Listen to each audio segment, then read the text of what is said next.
Well, hello, I'm Doug Apple, back with another special interview for you today, and I'm sure you've heard about the wildfires in California. And then some people are saying, well, don't forget what happened in North Carolina. They're still struggling with that. Well, of course, here in Florida, in the Big Bend, we still have devastation and damage from Hurricane Helene down here, too. It didn't quite make the big national headlines because it wasn't as bad and didn't hit as many people. But for all the people who were suffered from that, I mean, homes moved off of their foundation, for example. I mean, it's when it happens to you, it's devastation. So what is a Christian to make of all of this? Well, I said it's a special interview, and our interview today is with Mr. Mike Sharman. He's the legal counsel for a nonprofit healthcare sharing ministry called Share Healthcare, which you can find more information at sharehealthcare.com. But Mike is also a student of the Bible and a longtime Christian who's thought about these things. And so, Mike, we often wonder, where is God when it hurts? And why does God allow suffering? And then what is a Christian to make of all of this? So I'm going to let you expound on this. He's right there when we hurt. And he tells us as his current ambassadors here on earth, as Christ living in us and us being his hands and feet here, that's what he wants us to do. The very famous scripture, Matthew 25:44-46, then they will also him saying, Lord, when did we see you hungry or thirsty or a stranger or naked or sick or in prison and did not minister to you? Then he will answer them saying, assuredly I say to you, inasmuch as you did not do it to one of these least of these, you did not do it to me. And we think of that as the least of these, but we don't really look at the overall picture of what he's saying. When somebody is suffering, go help them. God's direction is for us to carry his gift of hope and comfort to those without hope. You mentioned the North Carolina disaster that occurred in the mountains there because of the hurricane, and it hit Florida and then came up and just bashed the mountains of North Carolina, surprisingly. Folks didn't have flood insurance because if you're living on a mountain, why do you worry about a flood? Well, so there was an article just a week ago in the Christian Post, headline, North Carolina pastor details slow and painful healing from Helene. So he's in that area and he says that he tells people, obviously healing comes from the Lord and we're just trusting him to provide that, but it's slow and painful. That was Pastor Todd Royal. He mentioned that in his community, 100 homes were lost, just his community, Fairview. And that town, that community, had 11 members of the same family die in a mudslide. But that's a community that's hit. He's saying we're ministering to people who lost everything. He talked about a woman that he was helping now, this is January 10th now that article came out, and he's talking currently. He said she's living in a camper with her children. And he said she had bags of leaves piled up under the camper to kind of protect the pipes in the camper from the cold. And so he told her that the church could help. And then he went on to tell this reporter, she started crying when I told her we would come and provide some underpinning. We don't think of that simple thing of, okay, now you're stuck in a camper and it's winter. And your pipes are going to burst, and you're not going to have water now. You're not going to have anything. And besides the fact that if it's that cold, you're trying to use leaves as insulation. And he said that the reputation of Christianity in the church, in the predominantly liberal Asheville area, has not been very positive, which I think is a very big understatement. Asheville is known for being a southern headquarters, let's say, or destination for homosexuals and Wiccans. So he said the storms helped him and other Christians to have a special opportunity to minister to their neighbors. He said, Asheville has been a spiritual mess for years, and we've been praying for a revival for the church. The unbelieving eyes are now seeing it. They've been impacted by it. And that's where we're grateful. we see some of the prayers we've lifted up being answered, so you can't help but be grateful for that. The darkness and the difficulty, I think, is a backdrop for us, just to be able to show and share the love and the light of the Lord. Now, just think about that. The darkness is a backdrop for the light of the Lord.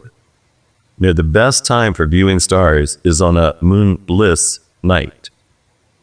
When you're away from the city and it's a moonless night and you just look up and those stars are so bright.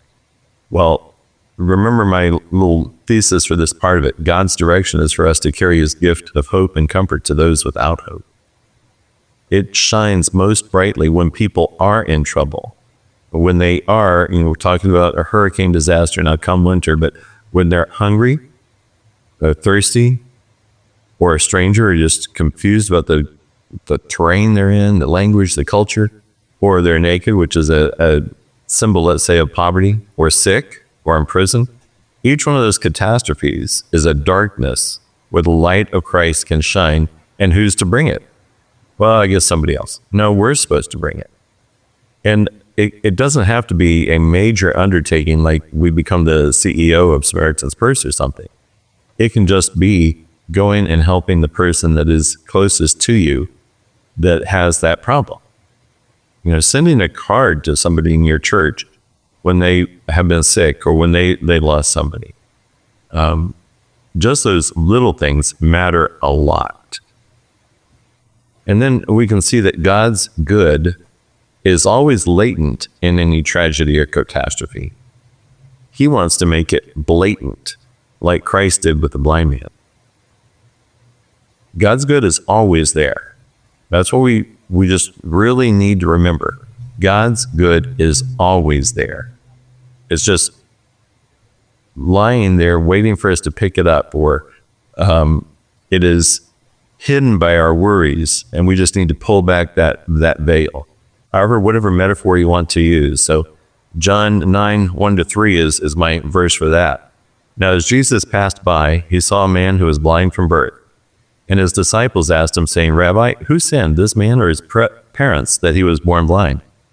And here's the kicker. Jesus answered, neither this man nor his parents sinned, but that the works of God should be revealed in him. God's good was always there, just waiting for it to be revealed. Remember what that Pastor Royal in North Carolina said, the unbelieving eyes are seeing it. We see some of those prayers that we've lifted up being answered. God's good is there, right there in the catastrophe. Then in terms of the wildfires, Fox News just a little while ago had an article, California pastor gives people hope amid wildfires. And then the subtitle on that was, we believe in a God of resurrection. So the opening line on this, the lead, is California pastor whose church burned amid the raging wildfires. So let that sink in. This is the pastor whose church no longer physically exists. Said he wants to bring hope to people in the state in spite of the difficult circumstances they face. And then he said, for us as a church, the walls of the building we were in burned down. And so our goal right now is to be the church beyond those walls. And his church was named Expressions Church, and his name's Christopher Spoler. And he said, we just want to be with the people, giving people the hope that we have and know in Christ. And here's an interesting technique that he points out of what to do when you're coming alongside people in tragedy. The first thing we do is we don't say anything. We just meet people where they're at. There's not a lot of words to say. For a lot of people, they have lost everything. We've got someone in our church who made it out with not much else but the things she could carry on her back. And so there's a lot of grief, a lot of shock. So our first thing is we just want to sit with people, pray with people, and remind them that we believe in a God of resurrection. So remember what Jesus' response was when he was confronted with the death of Lazarus, when he was actually there? It was just very brief. Jesus wept. He didn't say anything. He didn't act right then. He did say, and he did act later, but his immediate response was just share in their sorrow and understand the depth of that sorrow. But in good times or bad, our reference point, and our refuge is to be our faith and his, with a capital H, his church. So I was looking to James 5:13-18 for that. Is anyone among you suffering? Let him pray. Is anyone cheerful? Let him sing psalms. Is anyone among you sick? Let him call for the elders of the church and let them pray over him, anointing with oil in the name of the Lord. So if you're suffering, whatever it is, financial disaster, wildfires, hurricanes, pray. Are you cheerful? Sing psalms. Are you sick? Call for the elders of your church. Have them pray for you. And church, go there and anoint that person with oil in the name of the Lord. So if you notice, whatever the problem, whatever the catastrophe, the reference point is our faith in God's church. Whether it's good news or bad, cheerful or suffering, sickness or in health. And we tend to forget that because our daily life intrudes. Our catastrophes overpower often. They become a wall between us and those beautiful stars that we should be able to see in the darkness. And you mentioned at the top that I'm the legal counsel for Share Healthcare. And this, in a small way, is our way of helping people with their tragedies. We're a Christian ministry that helps people share the medical expenses of their medically necessary care. So when we do that, we're a 501c3 nonprofit. We do that with people sending in their monthly amounts for the sharing, and it's $149 for a single, $249 for a couple, and $349 for a family of four. So that helps people in their medical crises. Whether it's a crisis of, oh, he told me I need to have an MRI. Well, that's a crisis even before you get the results. And then the bill, of course, is a crisis. But it might also be the crisis of a changed job or a lost job.